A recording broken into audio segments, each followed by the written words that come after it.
Well, I just learned my lesson the hard way. I bet we've all said that at some time in our life. I know I sure have. But that's okay. I think the hard way gets a bad rap sometimes. I think the hard way is sometimes the way that we learn the most important lessons in our life. Sometimes it's the only way to truly absorb the lesson we're supposed to take with us. For example, a lot of times in my job today, I'm frequently asked to coach managers on how to communicate effectively with their employees. This requires skills like staying calm during difficult conversations, suspending judgment, not assuming you know the cause of a problem or even how to fix it, and most importantly, not assigning blame until you have all the facts. However, when I'm in these conversations, when I'm in these coaching sessions, I'm not thinking about some class I took or some book I read. I'm thinking about Dave. I'm thinking about Dave from the service department of Toyota of Lubbock. Because he's part of my story. He's part of one of the lessons I had to learn the hard way. I was 18 years old. I just started my freshman year at Texas Tech University in Lubbock, Texas. Go out to my car one day and it wouldn't start. Okay. Go back to my dorm room, call the Toyota dealership, get a nice man named Dave on the phone, explain to him what's going on, wouldn't start, wouldn't even turn over. He looks me up in the system and says, okay, you're under warranty. We'll get a tow truck out there for free. We'll bring it to our shop, we'll get it figured out, and we'll call you when it's ready. Great. 2 days go by. 2 days! Doesn't sound like a lot, but when you're a freshman in college with this newfound freedom, and the only way to get outside the campus bubble is your car, it can feel like an eternity. So I was so excited when I got that call. Just in time. I'd met a lady friend I wanted to take out to a movie that night. So I raced down there to get my car. Dave explains to me it was a bad starter. Got it all fixed up for you. She runs great now. Awesome. Take it back to the dorms, running perfectly. Park it, head back to my dorm room, get ready for my date. That night, we go down to the car, start it up, engine roars to life, then immediately dies. Try again. All right, it's okay, I just got back from the shop, we're good. Put it in reverse, back up a few feet, dies again. I try that 3 more times before eventually giving up. We hadn't even left the parking lot. So the night ends with me putting it in neutral and pushing it into a parking spot as she just kind of laughs at me. Not exactly the first date I had in mind. So I was determined that next morning Dave was going to feel my pain. I was going to give him a piece of my mind. He didn't know who he was dealing with. So I called him up. He's as nice as ever.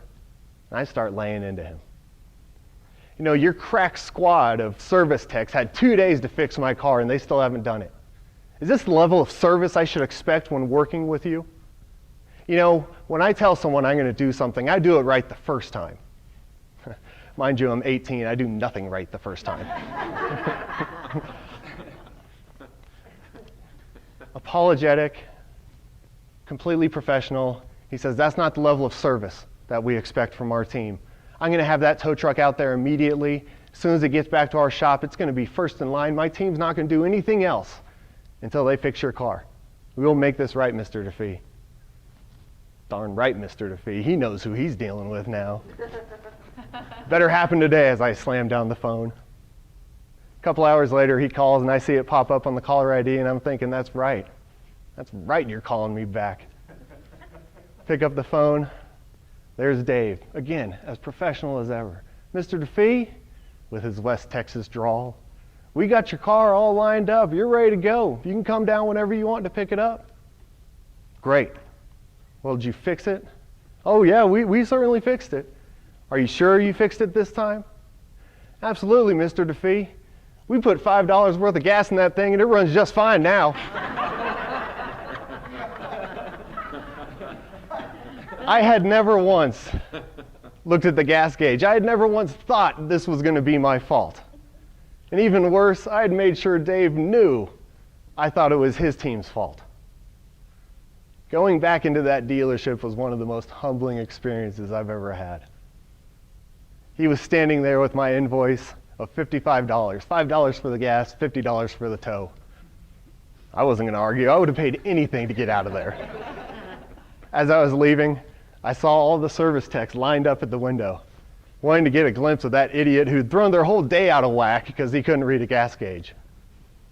That's fair. I wish I could say that's where the story ended, but it's not. Because Lubbock's a small town, and my parents knew a lot of people there because my mom grew up in the area. So about a month later, they come up for the homecoming game.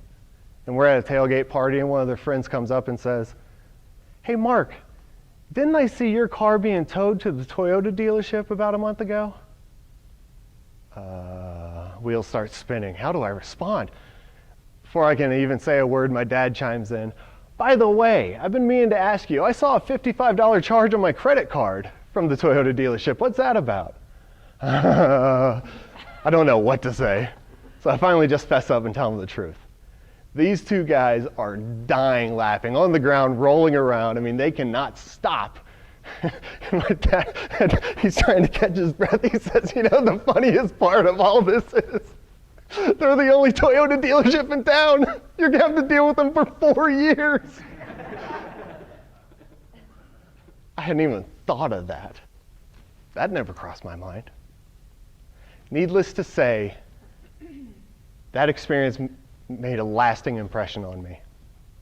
Even today, I shiver thinking of how I treated Dave.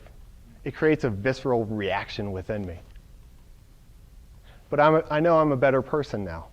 I know I'm better at my job now. On a personal level, I can speak to people about the grave consequences of jumping to conclusions, of making sure that I knew who to blame without getting the whole picture.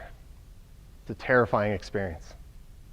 I'm now glad I met Dave, and I'm glad I learned that lesson the hard way. Thank you.